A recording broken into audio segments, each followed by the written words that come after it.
Welcome to this video presentation here at Wimbledon Carriage Company, and here we have the Lexus RX450hL on a 72 plate, as you can see. I'm going to start off by showing you around the outside of the car, and then we'll hop in and run through some of the controls on the inside of it. From the outside you can see it's a 5-door car with alloy wheels and tinted windows. We're going to start off inside the boot space first of all. The tailgate on this car will open electronically. You can either do that from the key or from the tailgate itself. As we approach the back of the car, you'll then see we have reversing sensors. Plenty of boot space. At the moment, it's in its 5-seat configuration. You can see the rear 2 seats just there. Opening or folding them down is very easy, and it's done using the buttons just here. Just keep your finger on the button. You'll see that that rear seat will now fold all the way out, and once it's done, you'll then see the amount of boot space that you have available to you here if you had all 7 seats in place.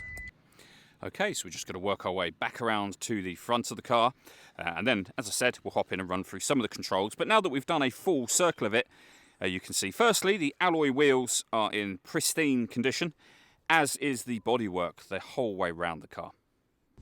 Just briefly before we climb inside the car, I'm going to show you a few of the controls from this exterior point of view. So you can see here that we have memory seats for this driver's seat. So 3 different memory settings to go along with the electronic adjustments that you can see on the side there. Besides that, there's plenty to run through on the dashboard. So let's hop in and we'll do that right now. Okay, now that we're inside the car, we're going to start with the dials first of all. So over on that right-hand side, you can see the fuel gauge, the speedometer. We then have the gauge that will show you whether the hybrid battery is charging, you're driving in its kind of eco mode, or using the power for the car. And over on the far left-hand side, the coolant temperature gauge. Directly above that, you've got the EV that is currently illuminated in green. That's to show you that the vehicle is running, and right now it's in electric vehicle mode. And the other way you can tell it's running is from the ready that you see just there. In the center, you can then see the total miles for the car there, 8,812. You can change the information displayed above that using buttons on the steering wheel for various different things and various different types of menus as well. If we back out to the steering wheel, the buttons I was using just a second ago are over on the right hand side. Also over there, we've got our cruise control.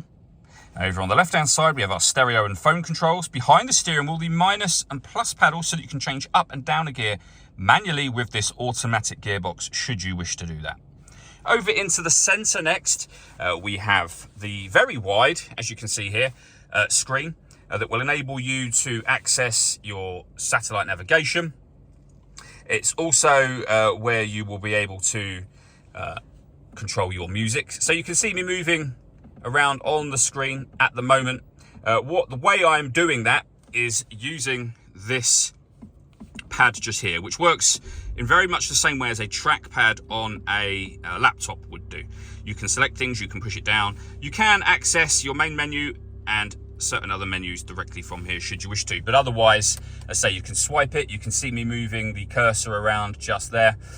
It's a very, very easy system to use. Over on this side, you have all of your main menus for your audio. You can, for example, change, as you can see, between all the different ways in which you can listen to music, which include Bluetooth audio, so you'll be able to stream your music wirelessly once you've paired up your phone as well.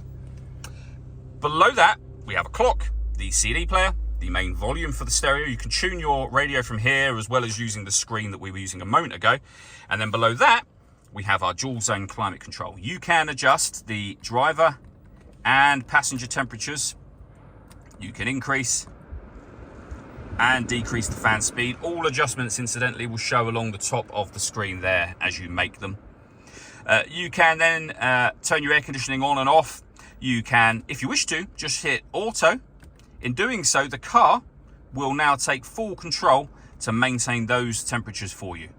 Any manual adjustment will override that straight away for you again. You've also then down here got your heated rear screen and mirrors. This button will divert the car's air conditioning to the front screen, and all the way over here, you can recirculate the air that's in the car if you wish to. That's a great way of heating it up or cooling it down quickly in here, depending on the temperatures you've set here, of course. Underneath that, we have 2 USB inputs, a 12-volt charging socket, wireless phone charging available to you, which you can switch on as I've just done, and off with this button. Then lay your phone in sideways here, and it will charge wirelessly for you. If I move the gear lever out of the way for a moment, you can then also see that we have got heated driver seat and passenger seat. You can leave it on auto if you like. The car will then determine the temperature for you. Otherwise, you can override that and you have 3 different heat settings for both driver and passenger. But you've also got the cooled seats. And again, you have 3 different levels for that. And if that's something that you've not had before, particularly as we come into the summer months, it's a fantastic extra. You can really feel it making a difference. We have the electronic handbrake there, the gear lever for the fully automatic gearbox. So you've got reverse, neutral drive, and then a sport mode where you can also change gear manually using this as well as those paddles. And then the controls that went through just a moment ago. Over here, you can change the driving setup of the car. You can force it into EV mode if it's not already, and assuming there's enough charge. If you have a manual blind, you can open and close from here. You can, if you wish to, open this sunroof. It's a sliding sunroof. It's also a tilting sunroof. So if you'd rather have it as a tilted roof, you can do so. And that is done using the button over on the opposite side.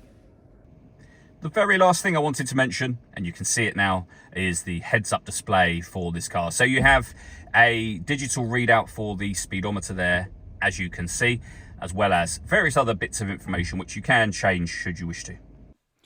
The last thing I wanted to run through is the paperwork we hold for the car. So you can see the V5 registration document, of course, just here. The vehicle's only needed 1 service so far, and as you can see, that was completed at a Lexus main dealer in November of 2023. All that leaves me to say is thank you for taking the time to watch this video.